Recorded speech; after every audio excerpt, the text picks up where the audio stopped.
Mr. Wizard.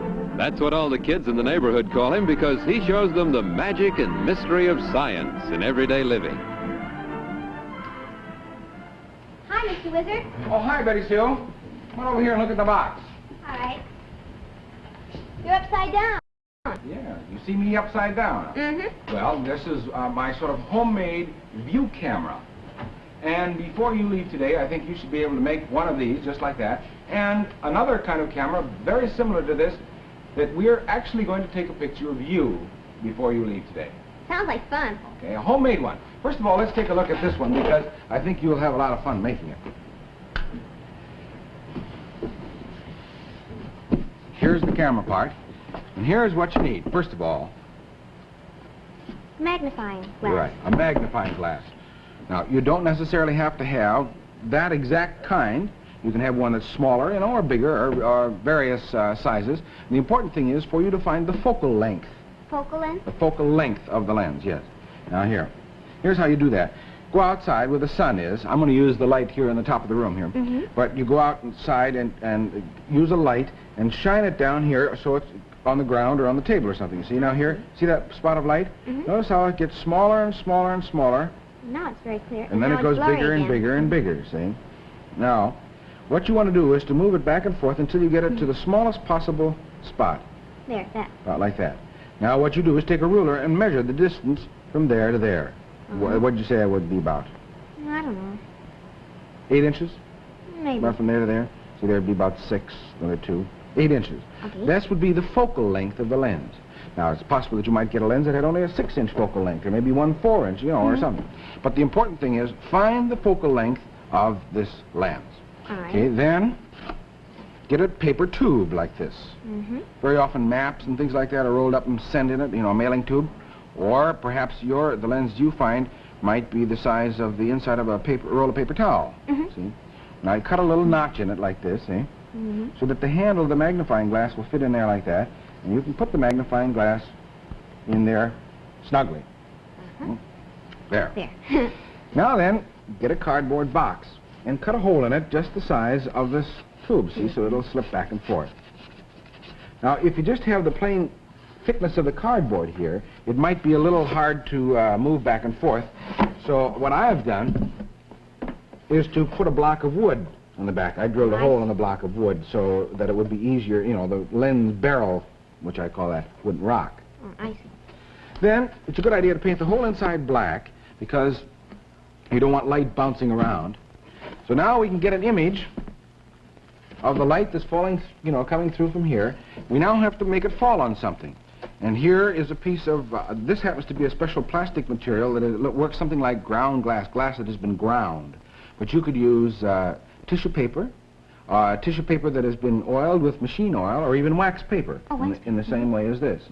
Now then you can put that in, and you now can adjust both. So you can adjust the lens, and you can move this thing back and forth until you get the image cast by this lens to be nice and sharp. You put the top on the box this way now to keep out all the light, because when you look around here in the back, you don't want any light to fall on this wax paper or whatever it is you've got there. Understand? Yes. Now, the important thing, however, is that you do not have to get that kind of lens. Oh, and the other thing, which I almost forgot to mention, the box ought to be about 1.5 to 2 times the focal length of the lens. So if the focal length was 8 inches, then the box would be 16 inches 6 long. or 12 or something around in there, see? Okay? So then you have some room to move this around back and forth. Well, here, let's try it now and see if you get the general idea. Should be around in there someplace. I'll go turn on the light. You adjust this lens till I'm nicely in focus over there, okay? You're pretty clear now. Pretty clear? Mm-hmm. Yeah? Okay.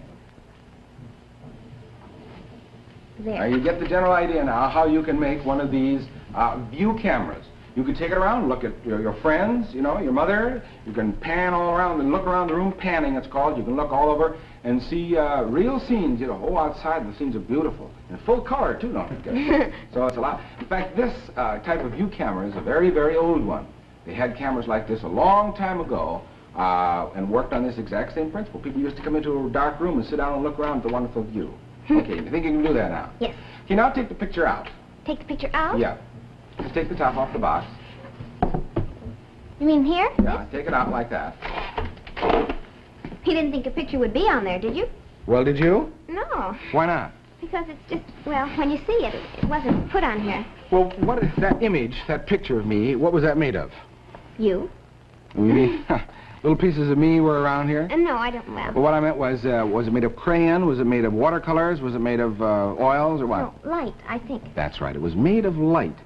So when you take a picture with your camera, obviously the picture is here that you can see, can't you? Yes. So there must be a little more to it than this simple view camera. Well, this is the problem that early people who were interested in photography had. They saw these wonderful views, but they couldn't, somehow get them permanent. If this image is made of light, that light is the thing that we're going to have to use to somehow make that image permanent. Now, here's a clue. Wait. Clue? Mm-hmm. See what that says? Hydrogen peroxide, stored in a cool, dark place. Yes, and what's the color of the bottle? Brown. Why do you suppose they have hydrogen peroxide in a brown bottle and ask you to store it in a dark place? Well, could it be because they don't want any light to get into it? Because maybe it would affect it? Right. In fact, lots of medicines come in brown bottles, don't they? Yes, I've seen them. Now, very often that's because light would affect him. So, you see, light can cause chemical changes. In this case, it would no longer be hydrogen peroxide when the light fell on it. It would make it into a different substance. Oh. How about when you were riding, going on a trip on your vacation and you sit with your arm out the window of the car? Oh, it'll get tan. Yeah, and what caused that? Well, the sunlight. So light can actually make changes right on your own body. So if somehow we could combine the idea of here is an image made in light, and we could somehow get the light to make a chemical change something like this one, maybe then we could make it permanent. Maybe. And this is exactly what many men were working on a long time ago, back in the 1800s, and they partially solved it. And here, I'll show you how they did it. Here is a piece of paper. Two of them. Right. There are two pieces of paper. This one has a coating of chemicals on it that is sensitive to the light. Okay? This one I put the coating down so the light can't hit it. Now see, I'm putting two objects on it. Now let's turn on the light. Okay, now here is the light, just like we had with our image, right? Yes. And this could be that screen, couldn't it? If we coated the screen with something like this. See what's happening already? Yes, it's turning darker. Yeah, in fact, now look. There, it's a silhouette. A silhouette right here. So you see how we can now use light to make a chemical change take place in which the substance became darker. Oh, so that's good. Then they did find a way. They did find a way. Except, see what's happening? This is the way this one was originally, wasn't it? It looked like that. Now it's turning dark, too. Yeah, you see how this is turning dark, too? So it's impermanent. Let's take a look at the pliers. See how that's quite bright. Difference.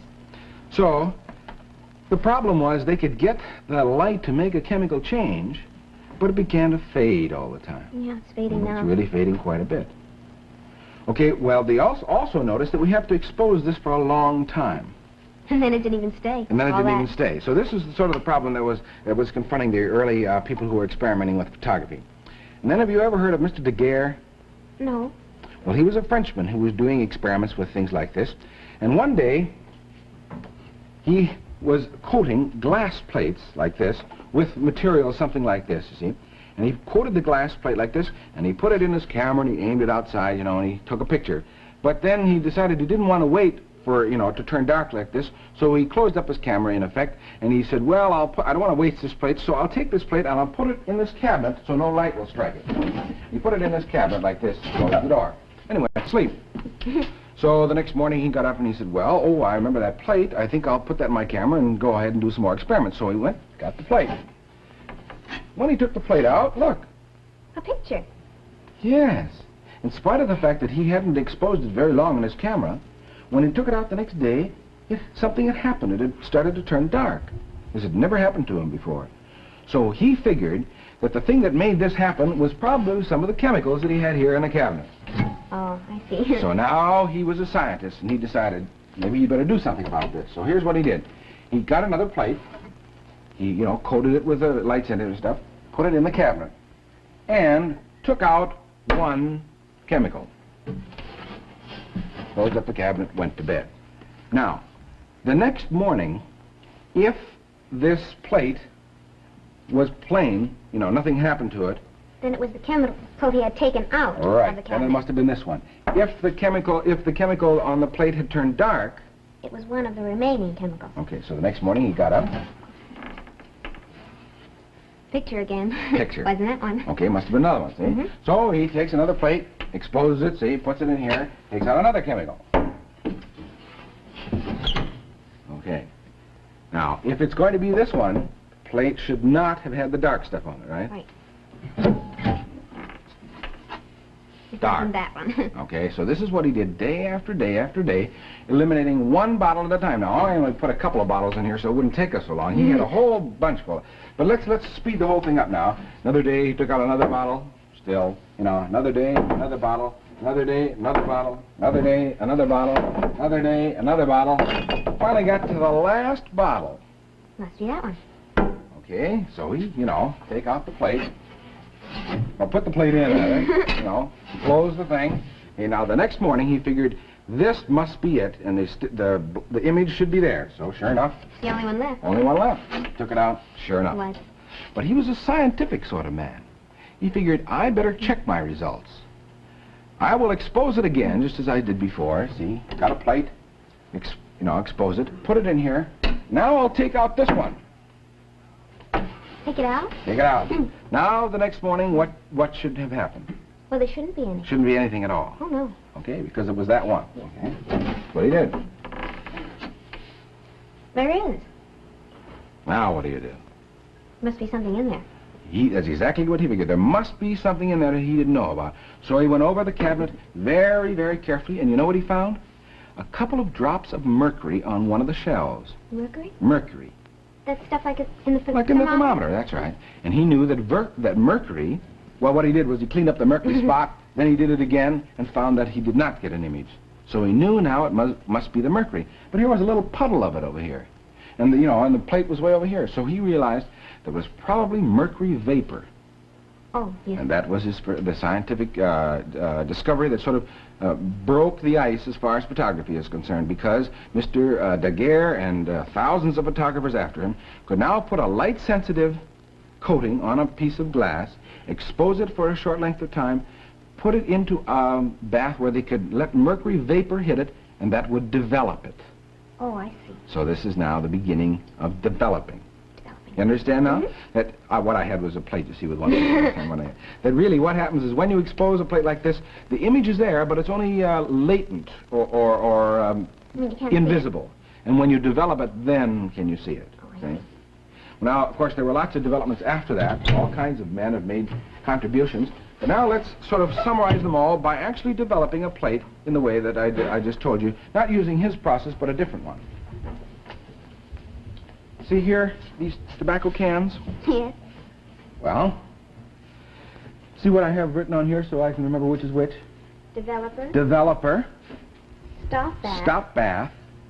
And Fixer. Okay. Here's one of those glass plates. This side right here has a light-sensitive chemical on it.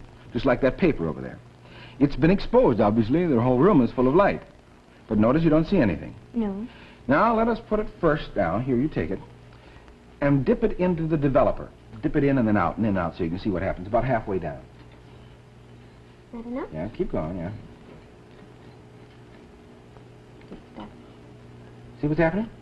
Yes, it's getting dark. See how the developer now is making dark those sections that were exposed to light. In this case, the whole plate.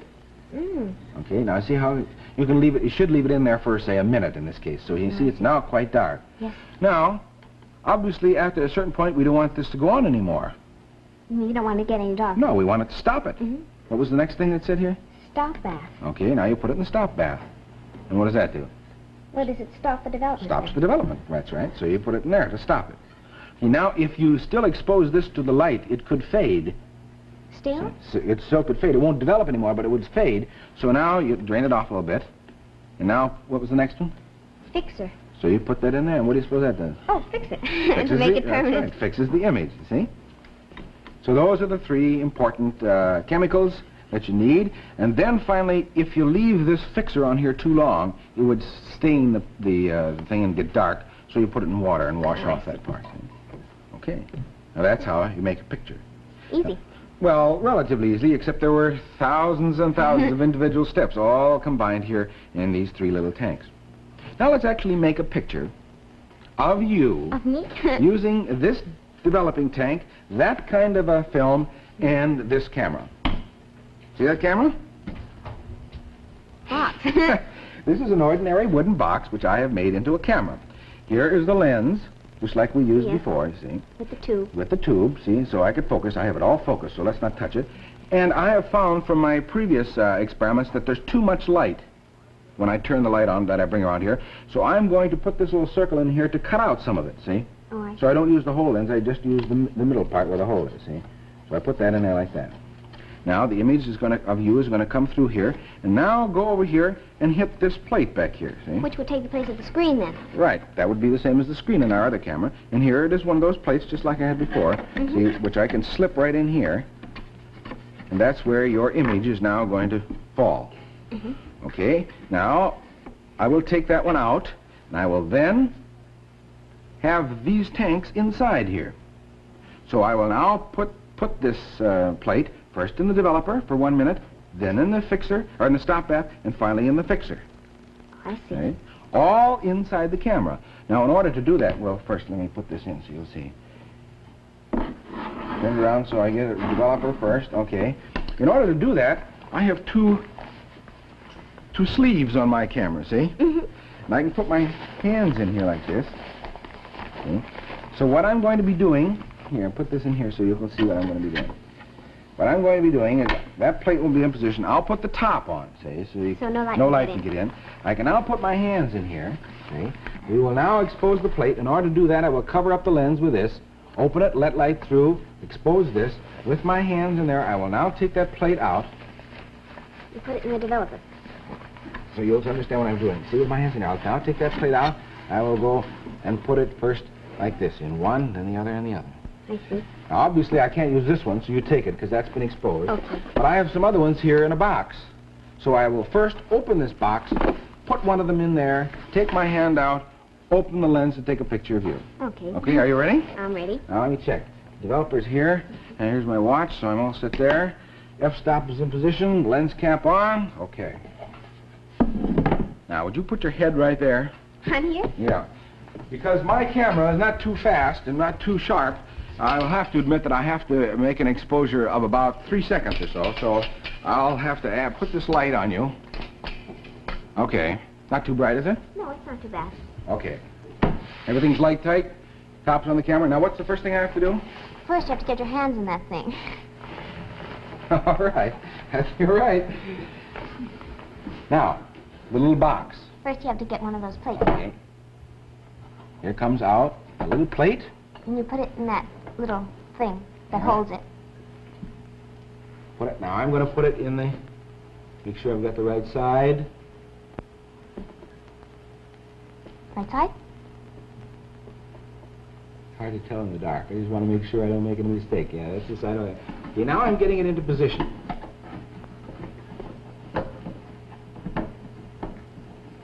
In position? Okay, it's now positioned. Now I'm going to have to expose this for about 3 seconds. So here, I'm going to like it in there. I'm going to open this and count to 3 like the old photographers did, see, and don't you move. All right. You ready? Yeah. Okay, look right at the lens now. Okay, here we go. 1001, 1002, 1003. All finished. Now what do I have to do? Well, first you have to get your hands in again. Yeah? Then you take the plate out Yep. and you put it in the developer for 1 minute, you said. Okay, it's now going into the developer.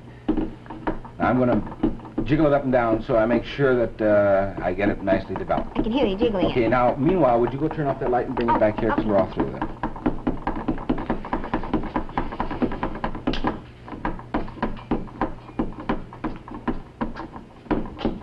There.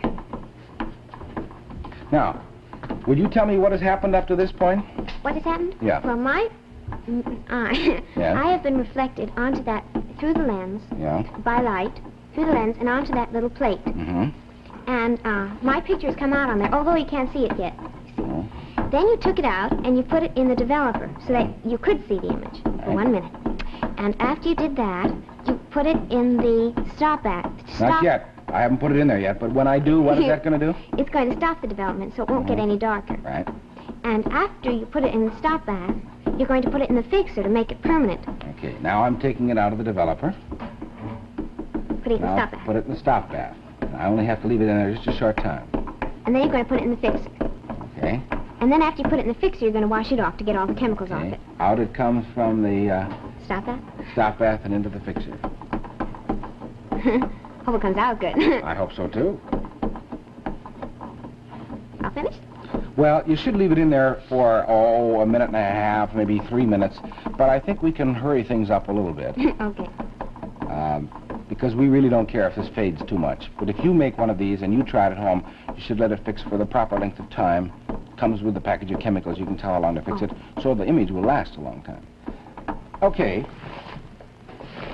We now come to the moment when... Oh, dear. Oh, here, let's get it out here so you're going to be able to see it. There I am, upside down. See, there you are. I look sort of funny. Well, that's because, after all, this is not the best camera in the world, nor the best lighting in the world, but there, you see how we actually have what looks like eyes, nose, and mouth of Betty Sue. But my hair is light and my face is dark. That's right. Now, we'll get to that in a minute. Now, meanwhile, we have to wash this, all right? Okay. Okay. Now, the camera that you might take pictures with, or that you've seen other people take pictures with, certainly don't look like this, do they? Oh, no. However, it is much more similar to the cameras that they use than you think. In fact, here, let's do again what I did before and compare this camera to a real camera. Here. Now, what's this part right down here? That's the lens. Right. And where do you see it? Yep. Don't touch it. You All should right. never touch the lens. That's the lens. Right in there. That's right. Now, this lens that we had looks fairly simple, isn't it? With the plain magnifying glass. This lens up here looks simple, too, but it really is fairly complicated. Look. Wow. Here, yeah, here is really what it looks like inside. 4 pieces of glass, each one ground very critically. This is probably the most important part of the camera, is the lens, because the great accuracy that's needed in grinding them. And these lenses, various pieces of the lens, correct various aspects of the light as it goes through to make sure the image is nice and sharp overall and everything. Okay, there's the lens part. Okay? Then, what did I do? You put a thing that you called an iris in. Yeah, I put that hole in there to cut down some of the light, didn't I? Okay. Well, here, look through the camera. Now, let me see. Here. What? Now you're shutting it up. Now you're opening it. See how I can open and close the monolith? Mm-hmm. Okay, that's exactly the same thing, only made more accurate. Mm-hmm. Okay. Then, what was the next thing? You put a shutter on. And I opened it like this, and then closed it up. So no light would get in. Okay. Now, let me,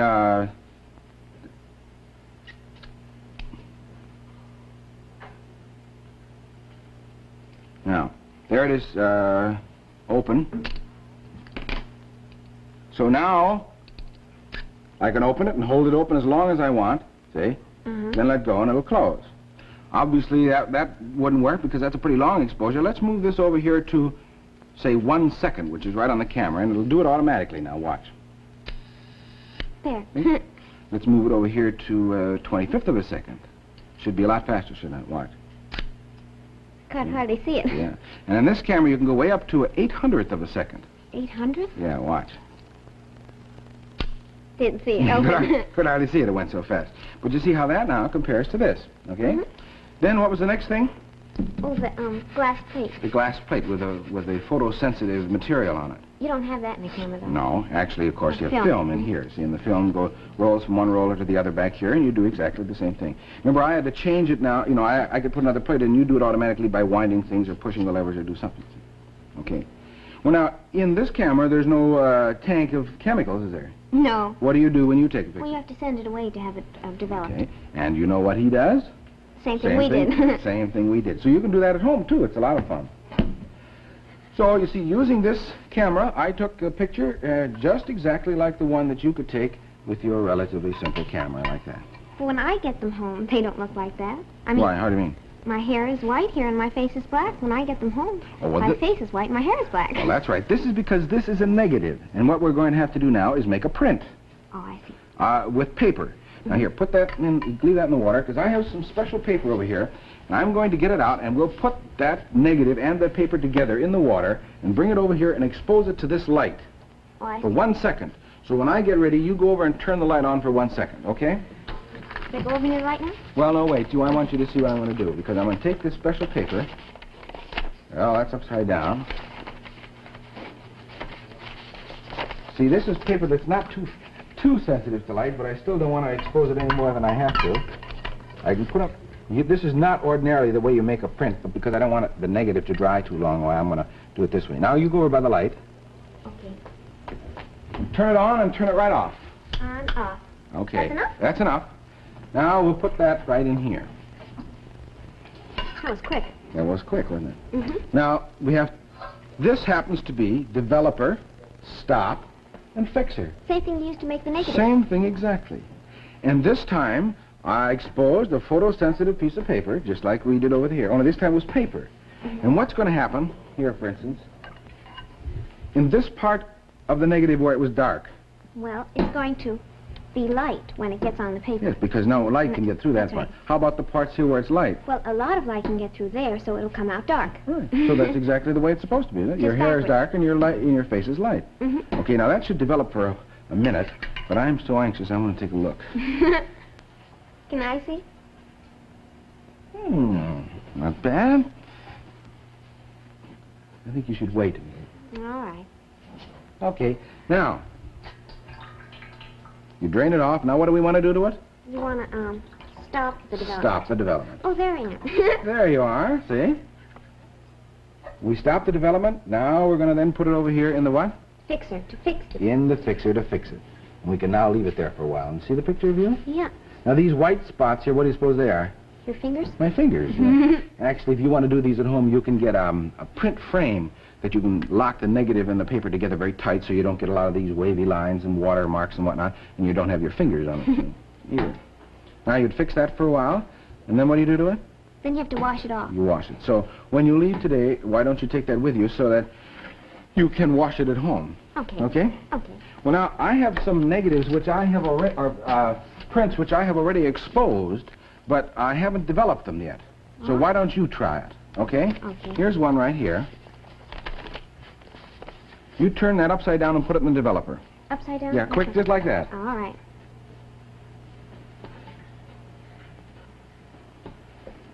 Getting dark. See how it's getting dark? Okay.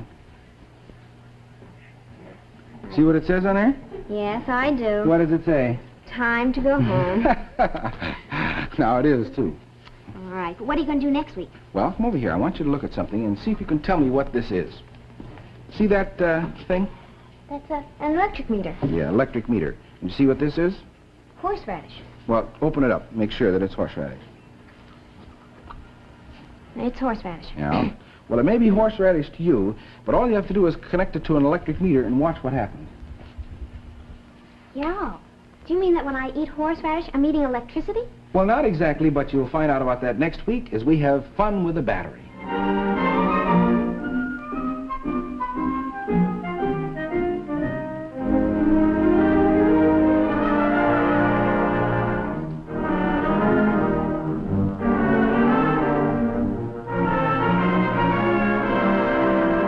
Be sure to be with us next week when Mr. Wizard and Eddie investigate batteries.